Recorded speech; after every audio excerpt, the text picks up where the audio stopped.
Morning, meron na tayong ito-troubleshoot na isang split type. Nagkakaroon siya ng error E6, 86.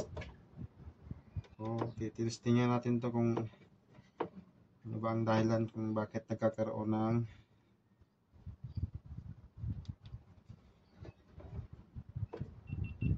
ng E6. Bismillah. So, obserbahan natin kung ano bang unit to ay Eugene. Dapat nakuha natin yung remote, ano. So ayan, umandar siya ngayon. Hintayin natin kung anong lumalabas na error code. Ito yung sensor niya. Nilabas muna natin. So 25 temperature yung setting po. So ayun, lumabas na yung 86 yung lumalabas. Yun. May code siyang 86 lumalabas. So ang gagawin natin ngayon, babaklasin natin tong yung pinaka piece cover niya. Kasi ang nagkakaroon siya ng 86 dahil sa kanyang communication sa fan motor going to the PCB board. So babaklasin natin yan, yung piece cover. Makikita natin yung fan motor na sa ilalim kasi.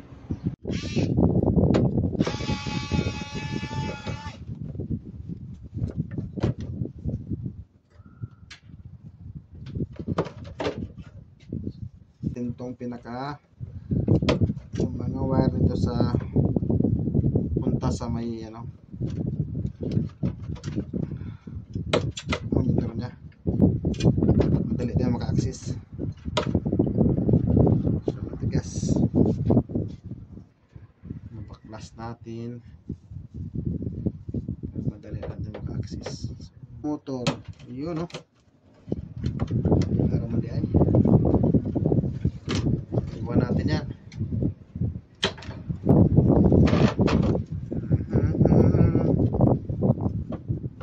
Klaro, nakayo eh.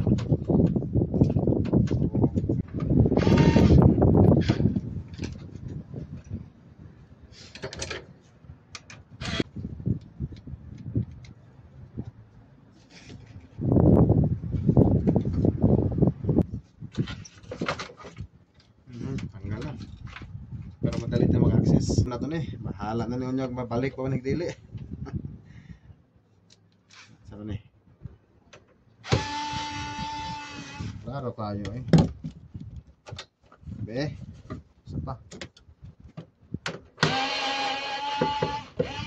Klaro kuha ka kayo. Isa pa.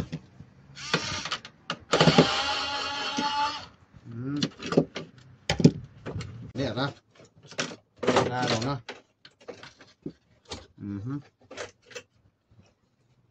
So, gilid. So ito na yung motor.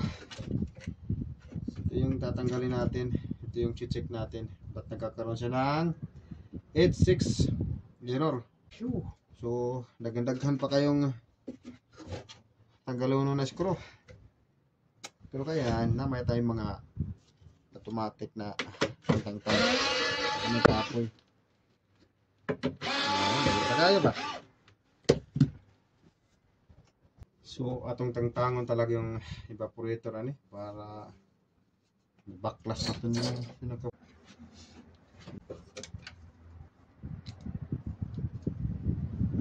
Check natin ito baka madumi. Hugaw ba?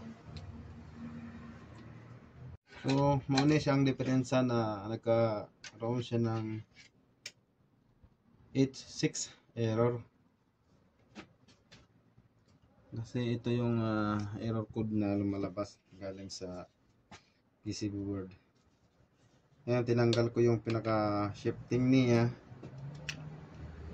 Buka ang pinaka magnet. Buka. So need natin to replacement ng bago talaga. Wala na. Takot kaya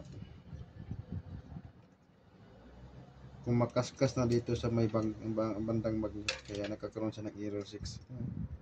May pang lamat yung itim dito sa gilid Klaro kayo. So alis na to ni. Upalitag bag-o nga fan motor para wala sakit sa ulo. Bali nag-replace na lang ito ng bago. Ito yung bago niya. Ito yung luma. Basag kasi yung pinaka ano niya. Ito yung diferensya nito. Yung magnet. Ito. Biyak. Nabiyak ang magnet. Palitan na lang ito nagbago para mas maayon na lang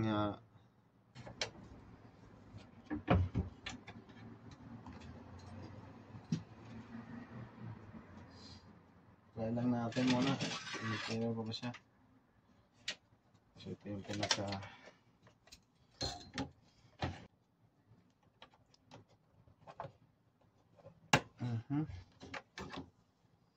sure buwan na magkata ng mga kwarta na eh.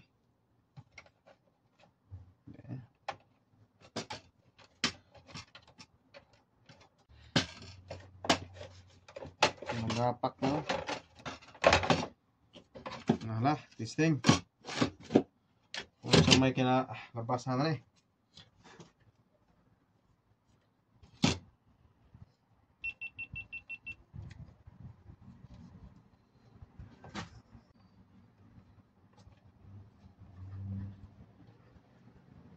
Nga, okay na to. Dira. So, naka-hit mode siya. Anda guliron.